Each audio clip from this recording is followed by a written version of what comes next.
I think that call's been dropped.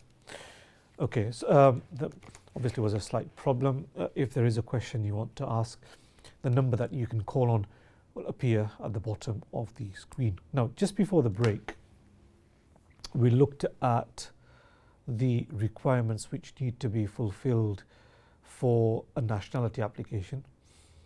In particular, we looked at the good character requirement, we looked at criminality. Just going back from there, the starting point always with nationality applications is that you must normally have indefinite leave to remain before you apply for nationality. So you must be free from immigration restrictions before you are able to apply. So you may have indefinite leave to remain, or you might have permanent residence if you have applied under the European system. So if you initially had permanent residence as a EU national or a family member of an EU national, and you qualified for permanent residence under that scheme, that's fine as well. So once you get permanent residence, or once you get indefinite leave to remain, you can live here permanently. You've reached the stage where there are no time restrictions, there are no restrictions, I should say, on your right to stay in the UK. Now, that's an absolute requirement. You must normally have that if you want to apply for nationality in the United Kingdom. The next step is residence. How long must you have lived in the United Kingdom before you can apply for nationality? You've got your indefinite leave, but how long do you need to have lived in the UK for? Well, if you have indefinite leave to remain, in addition to that, normally the residence requirement is that you must have lived in the UK for 5 years. So let's say, for example, somebody, we'll take our next call and then return to this topic. Hello, Assalamu alaikum. السلام علیکم. جی وعلیکم السلام. جی بھائی. میرا request یہ ہے کہ مجھے 2 دفعہ جی 3 سال کا جی ڈسکریشنری لیو ملی تھی. جی ٹھیک ہے. جب میرا ٹائم آیا جی انڈیفینٹ کے لیے جی تو فیس بہت زیادہ تھی، پھر میں اپلائی نہیں کر سکا. آلرائٹ، اوکے، ٹھیک ہے. 6 سال بالکل ریگولر، یعنی 3 سال اور پھر 3 سال. پھر اس کے بعد جب ٹائم آیا میرے پاس پیسے نہیں تھے. اس دوران میرے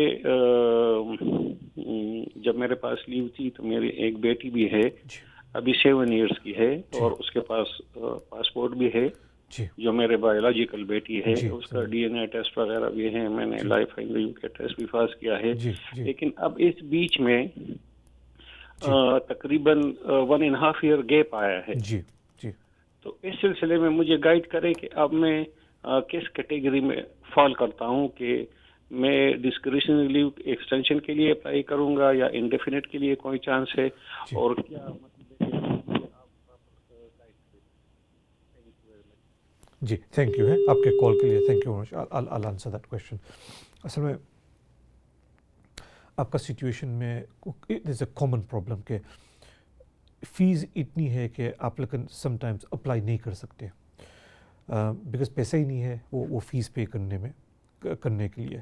مگر پرابلم یہ ہے کہ آپ جیسا پرابلم ہے نا کہ اگر آپ نے اپلائی نہیں کیا ٹائم پہ تو پھر آپ اوور اسٹے ہو جاتے ہیں. ناؤ ابھی پرابلم کیا ہے کہ جب آپ اپلیکیشن ڈالیں گے تو آپ کو وہ ڈسکریشنری لیو موسٹ لائکلی نہیں دیں گے، اور آپ کو وہ یہ جو نیو اسکیم ہے 10 ایئرز والی scheme, 10 years based on your child, وہ 10 ایئرز والی اسکیم میں ڈال دیں گے. اس میں پرابلم کیا ہے کہ آپ کو 10 ایئرز کمپلیٹ کرنے پڑیں گے. سو دس از دا پرابلم. آپ اپلائی کر دو، ایف ایل آر او ڈال دو، جو بھی ہو، F L R O H R O یا تو F L R F P ڈال دو، مگر آپ کو موسٹ لائکلی 10 ایئر اسکیم میں وہ ڈال دیں گے. This is the problem. Will take our next call. Hello, السلام علیکم. ہیلو، وعلیکم السلام. جی جی سر، میں نے پوچھنا تھا کہ میری انڈیفینٹ ہے، جی مطلب مجھے نا جی کیا اس کو بولتے ہیں، میرا نا وہ انڈیفینٹ کا میں نے پوچھنا تھا کہ میرے پاس آلریڈی انڈیفینٹ ہے، تو اس کا میں نے یہ پوچھنا تھا کہ مجھے لائف ان دا یو کے جو کورس کرنا پڑے گا تو اس کے لیے ضروری ہے مجھے مطلب وہ B1 کرنا، اس کے بارے میں مجھے تھوڑا آپ گائیڈ کر دیں. جی آپ کا جو انڈیفینٹ لیو ہے نا وہ کب ملا تھا آپ کو انڈیفینٹ لیو ٹو ریمین؟ مجھے 2016 میں.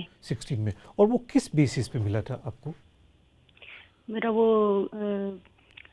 کیا بولتے ہیں اس کو، وہ آپ کی جو امیگریشن کا جو سچویشن تھا وہ کس بیسس پہ آپ کو انڈیفینٹ دیا؟ ہسبینڈ کے بیسس پہ دیا تھا کوئی اور بیسس پہ؟ نہیں میرے سوشل ورکر کے پاس تھی نا میں. ہاں جی وہ کوئی ڈومیسٹک وائلنس پہ دیا تھا ایسا کچھ؟ یا ڈومیسٹک وائلنس کے تھرو نا. Alright okay. سو اصل میں یہ ہوا تھا نا کہ جب آپ کو ڈومیسٹک وائلنس پہ ملا تھا تو وہ ٹائم میں انگلش کا ریکوائرمنٹ ہی نہیں تھا. وہ تو ڈومیسٹک وائلنس پہ آپ کو انڈیفینٹ دے دیتے ہیں وداؤٹ اینی ریکوائرمنٹ نے. سو دس ٹائم آپ جب نیشنلٹی کے لیے اپلائی کریں گے تو آپ کو فائنینشیل آپ کو انگلش کا جو ریکوائرمنٹ ہے وہ فلفل کرنا پڑے گا. سو آپ کو لائف ان دا یو کے ٹیسٹ بھی کرنا پڑے گا اور آپ کو B1 ٹیسٹ انگلش کا وہ بھی کرنا پڑے گا. وہ دونوں کرنا یہ دونوں پھر مجھے کرنے مطلب دونوں یہی میں نے کلیئر کرنا تھا کہ کیونکہ کسی اور سے میں نے مشورہ کیا تو انہوں نے بولا کہ صرف جو ہے نا لائف ان دا یو کے کرنا پڑے گا. نہیں 100% یہ دونوں کرنا پڑتا ہے آپ کو، لائف ان دا یو کے ٹیسٹ اور B1 ٹیسٹ ان انگلش. اس کا ریزن کیا ہے کہ آپ کو جو انڈیفینٹ ملا تھا نا تو وہ بیسس پہ ملا تھا جس میں بالکل انگلش کا کوئی ریکوائرمنٹ ہی نہیں ہے. سو آپ نے کبھی انگلش کا ریکوائرمنٹ فلفل ہی نہیں کیا ہے. سو جب ابھی نیشنلٹی میں اپلائی کرتے ہیں نا تو وہ انڈیفینٹ آپ کو ملا تھا اور وہ ٹائم پہ نارملی جو انگلش کرتے ہیں تو اس پہ آپ ریلائی نہیں کر سکتے. آپ کو کمپلیٹلی نیو B1 ٹیسٹ کی سرٹیفکیٹ دینی پڑے گی. B1 بھی اور لائف ان دا یو کے بھی دونوں مجھے کرنے پڑیں گے. دونوں کرنے پڑیں گے جی. اس میں کوئی ایگزمپشن نہیں ہے. ڈومیسٹک وائلنس کے وقت ٹھیک تھا مگر ابھی نیشنلٹی کے وقت ابھی آپ کا کوئی ایگزمپشن نہیں ہے، وہ کرنا پڑے گا آپ کو 100%. Okay thank you very much. یہی میں نے پوچھنا تھا. 100% کرنا پڑے گا 100% آپ کو کرنا پڑے گا. یہ تھینک یو ہے. ٹیک آور نیکسٹ کال. ہلو السلام علیکم. ہلو جی السلام علیکم. جی what's your question please. Thank you for calling. The question is I came into the UK on a fast visa. Okay. I've got indefinite stay Okay. in 1993. Okay. And I can't seem to be passing the UK test. Okay. So how do I go about that? Is there any other way to do it? There are some exceptions to the Life in the UK test, but very limited exceptions. One is the age exception, where over the age of 65, which I'm assuming doesn't apply to you. The only other real exemption to that is if there's a medical reason as to why you can't do the test. So for example, I'm not talking about your particular circumstances, but generally for the benefit of viewers, let's say somebody has a mental illness. It may be severe depression, it may be some other psychiatric illness, which means that they're not able to learn about life in the UK, or they're not able to speak the English language or learn the English language properly. If their doctor or their psychiatrist can confirm in a specified form that the Home Office has, if they can confirm nature of illness, impact it has on the person on a day-to-day basis, their inability to learn English or inability to learn about life in the UK, if the doctor confirms properly in that specified form that this person can't in the near future pass these tests, then you can rely on the exemption, the medical exemption. You can, there is a way, but you need a doctor to really fill it properly. If it's a bit wishy-washy and then it's not going to work, the doctor's got to be very clear this person cannot pass the test for these reasons. Okay then. Thank you. All right, okay. Thank you very much for your call. Thank you. Bye. Thank you. Good afternoon. We'll take our next call. Hello, assalamu alaikum. جی وعلیکم السلام. جی بھائی thank you for calling. جی بھائی what's your question. شکریہ. السلام علیکم جی. جی وعلیکم السلام. جی بھائی آپ کا پروگرام بہت بہت ماشاء اللہ اچھا اور بہت اچھی طرح سے لوگوں کو سیٹسفائی کرتے ہیں. جی جزاک اللہ. تو میرا کوشچن یہ ہے کہ میں نے بہو منگوائی تھی بچوں کے بیس پہ. لڑکیوں کے پاسپورٹ برٹش تھے تو ہماری عمر بوڑھے تھے اور اس کا خامن جو ہے وہ ڈرگ سسٹم وغیرہ کرتا تھا. تو بچیوں کے بیس پہ آئی تھی تو اس کے پاس پاکستان میں اس نے شو کیا تھا 40-50 لاکھ روپیہ بھی. تو ابھی 50-50 وہ لڑکا ہمارے ساتھ رہتا تھا, سوشل ورکر کہتے تھے یہ ڈرگ کرتا تھا, اس کو بچیوں کے ساتھ نہیں رہنے دیتے تھے. اس میں 50% بہو کی بھی مرضی تھی کہ وہ اولادی چلی جائے. تو ابھی وہ سوشل ورکر کے پاس ہے, تو اس میں اس کو کوئی اسٹے کی کیا پوزیشن ہے ابھی؟ تو اس کی لک آفٹر کرتے ہیں, کہیں رکھی ہوئی یا خرچہ وغیرہ بھی دیتے ہیں. تو پرماننٹ جو اسٹے ہے اس کا فیس وغیرہ کیا ہے, اور نیشنلٹی کی فیس کیا ہے, اور اس کی کیا چانس ہے؟ جی, تو اس کے جو بچے ہیں نا وہ بچے برٹش ہیں؟ جی بچے برٹش تھے نا, اسی لیے پھر وہ بچے آتے جاتے رہے نا, چھوٹیاں بچیاں تھے, آتے جاتے رہے, اسکول میں سیٹل تھے, تو ہم لک آفٹر کرتے تھے گرانڈ پیرنٹ. تو پھر میں نے اپلائی کیا تھا کہ ہم بوڑھے ہیں تو ان کی دیکھ بھال کرنا مشکل ہے, تو باپ جو ہے وہ, تو اس وجہ سے اس کو بھی 18 تاریخ کو 2 سال ہوں گے, تو ابھی 5-6 مہینے ہوئے وہ سوشل ورکروں کے پاس چلی گئی ہے. وہ 50% اس کی بھی مرضی تھی کہ وہ اکیلی کہیں رہے. چلو کوئی بات نہیں, میں نے جو کچھ کیا ہے وہ تو کوئی آج کل دنیا میں فادر ان لا کوئی آیا بھی نہیں ہوگا. 40-50 لاکھ روپیہ بھی اس کے نام جمع کرایا تھا پاکستان, وہ بھی اس نے شو کیا تھا کہ میرے پاس اپنا یہ فائننس ہے. تو ابھی اس کی کیا چانس ہے؟ کوئی مار پیٹ والی کوئی بات چیت نہیں ہے, یہی ہے کہ وہ لڑکا ڈرگ کرتا ہے, اس کے ساتھ نہیں رہتا. پھر اس میں بھی 50% اس کی بھی مرضی تھی یہ. تو اس کی کیا پوزیشن ہے, یہ کتنا پرماننٹ کا وہ کتنا فیس ہوگی, اور نیشنلٹی کی, اور ابھی 2.5 سال کے بعد جو پھر اگر کرے تو, اور اس میں کیا چانس ہے سوشل ورک کی, اس کو اسٹے کرا دیں گے یا کیا؟ جی, اس کو جو بیکاز اس کو جو ویزا ملی ہوگی نا وہ نارملی وہ 5 ایئر روٹ والی ویزا ہوگی, تو جب اس کا 2.5 ایئرز یو کے میں فنش ہو جائے گا تو وہ ایکسٹینڈ کرنا پڑے گا نا. ابھی اس کو انڈیفینٹ نہیں دیں گے. جی بیکاز وہ بچے کی بیسس پہ ویزا ہے نا, اور ڈومیسٹک وائلنس کا کوئی ایشو نہیں ہے, تو اس کو انڈیفینٹ نہیں دیں گے, مگر اس کو بچے کے بیسس پہ ایکسٹینشن دے دیں گے.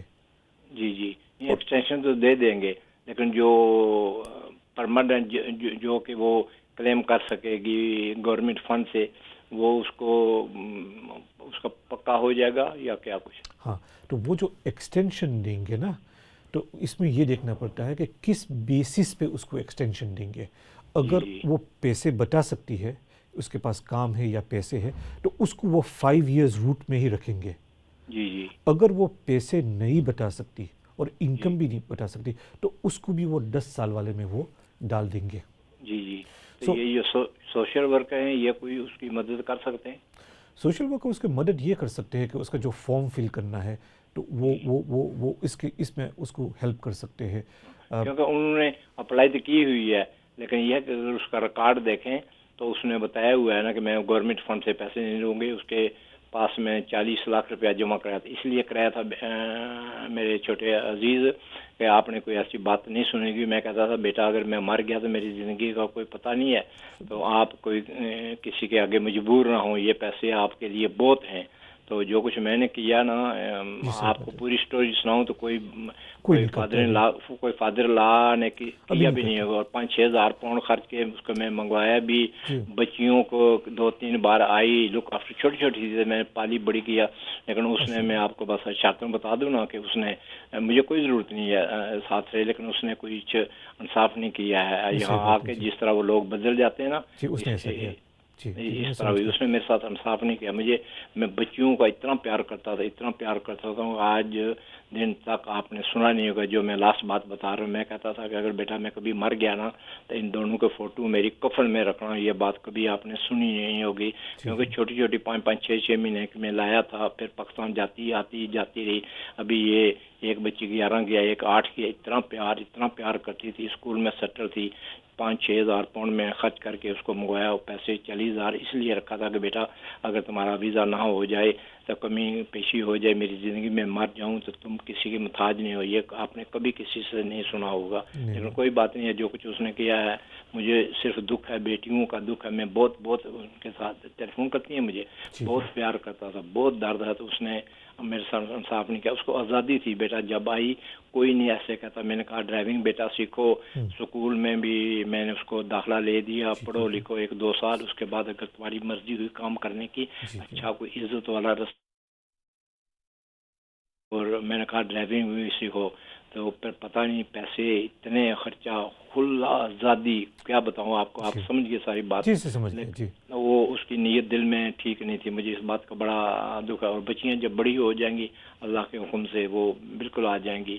لیکن میں تو بس آپ سمجھ گئے نا، میں نہیں بات سمجھ گیا. آپ نے بہت کچھ کیا نا. ابھی کون کرتا ہے اتنا؟ بیٹا کوئی نہیں کرتا. کوئی نہیں کرتا. ہم تو ابھی دیکھو 1 سال ہوا اس کو جاننے والا، اور ابھی بھی میں پیسے، پہلے اس کے 40 لاکھ روپیہ تھا وہ اس کے اکاؤنٹ میں تھا، وہ میرا جوائنٹ اکاؤنٹ تھا ایک ڈیفرنٹ. اب میں نے جوائنٹ اکاؤنٹ میں کر لیے ہیں 1 کروڑ روپیہ. اس کو 1 سال ہونے والا، پھر بھی میں نے جوائنٹ اکاؤنٹ رکھا. آج میں اگر مر جاؤں تو اس کی لاٹری لگ جاتی ہے. 1 کروڑ روپیہ میں نے رکھا ہوا ہے. لیکن اب میں پاکستان جاؤں گا اس کا کچھ میں بندوبست کر لوں گا. 1 کروڑ روپیہ بیٹا 1 سال ہوا اس کو گئے ہوئے، پھر بھی میں پیسے بیچتا رہا. آج میں اگر مر جاؤں تو 1 کروڑ روپیہ ہے جو اس کی لاٹری لگ جائے گی. تو جی مگر انکل آپ نے بہت کچھ کیا اس کے لیے.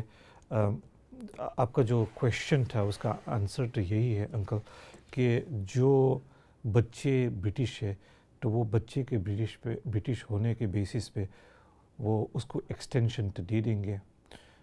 ہو سکتا ہے کہ اس کو اگر اس کے پاس پیسے نہیں ہے تو اس کو بینیفٹس مل سکتی ہے. اگر وہ پیسے جو آپ نے دیے تھے وہ سارے پیسے اگر اس کے پاس ہے تو اس کو بینیفٹس تو نہیں ملے گی، مگر اس کو بچے کے بیسس پہ ایکسٹینشن تو دے دیں گے.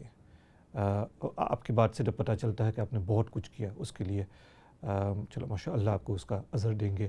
تو بس اس کا امیگریشن کے لحاظ سے اس کا سچویشن یہ ہے کہ اس کو ایکسٹینشن مل جائے گی بچے کے بیسس پہ.